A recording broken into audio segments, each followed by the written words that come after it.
As you may know, I've been doing some videos for the launch of a British grooming website, Ape to Gentleman.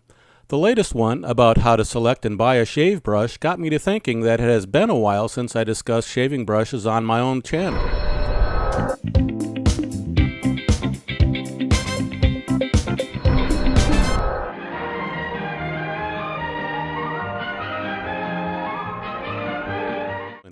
Let's talk about shaving brushes for a moment. You may think they're old-fashioned or foppish, but the truth is using a shaving brush can make a huge difference in the quality of your shave. Unfortunately, selecting and using a shave brush can be a little confusing to the uninitiated. So let's start with trying to make some sense out of the options. The most obvious selection criteria is price.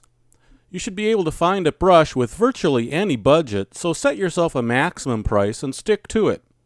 Bear in mind that many shavers who use shaving brushes eventually get another brush after they have used one for a while and have decided they have a preference for a particular aspect or type of brush. The next criteria of selection is brush size and shape.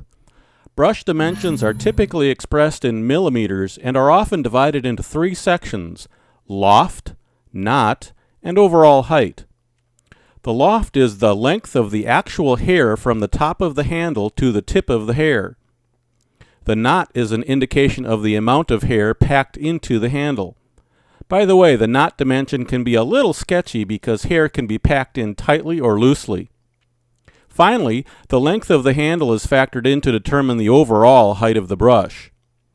Very generally speaking, larger brushes tend to work better lathering large areas more quickly, while smaller brushes offer more control.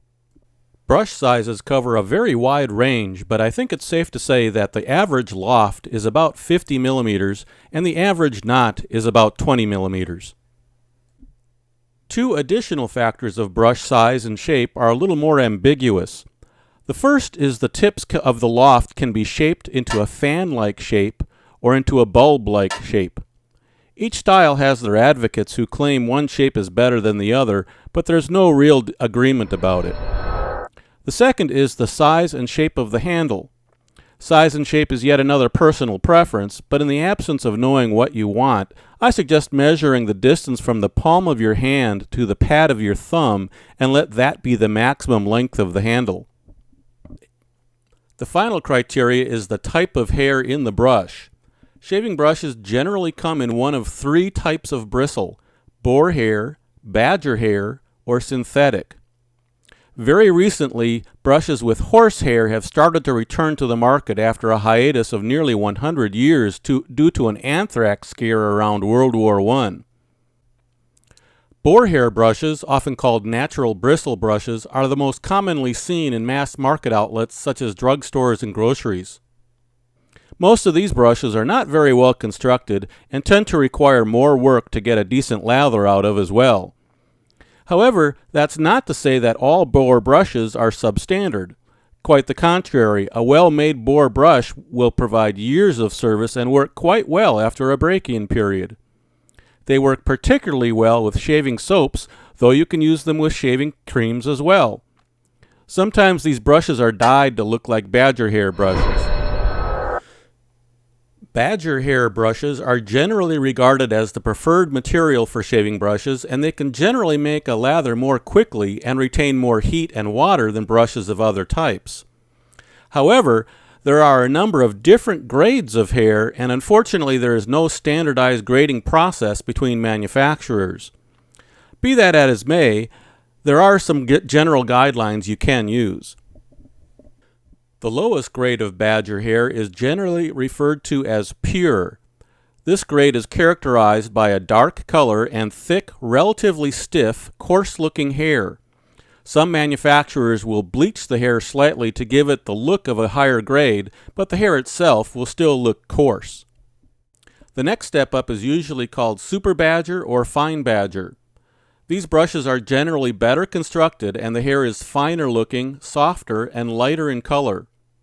Super badger brushes retain water and heat noticeably better, sometimes dramatically better, than lower grades and can make a better lather more quickly. The highest grade of badger hair is generally labeled silver tip. These brushes are usually made to the highest standard, often with handcrafted workmanship, commanding the highest prices. Silvertip hair is often cream-colored on the top with darker bands of color below and very fine but still flexible hairs. These brushes will retain even more water and heat than Super Badger brushes, but is a less dramatic improvement. Finally, there are synthetic brushes. These can range from brushes with simple nylon bristles to those with more specialized synthetic material. Their price and performance usually fall somewhere between those of boar and badger brushes. Let me mention a few additional thoughts about brush hair. First, because boar hair retains less water than badger hair, selecting a boar hair brush with a higher loft will help compensate for water retention. Second, boars and badgers are killed to harvest their meat and hair, so if that is a concern to you, you'll want to select a brush with synthetic hair or horse hair.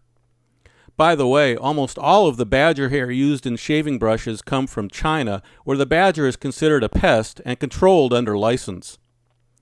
Finally, shaving brushes are made to use with traditional shaving soaps and creams, but some people use them with brushless creams and gels as well. Bear in mind that the ingredients of some brushless products may actually damage a brush's natural hair, so if you're unsure of the ingredient reaction, consider using a brush with synthetic hair.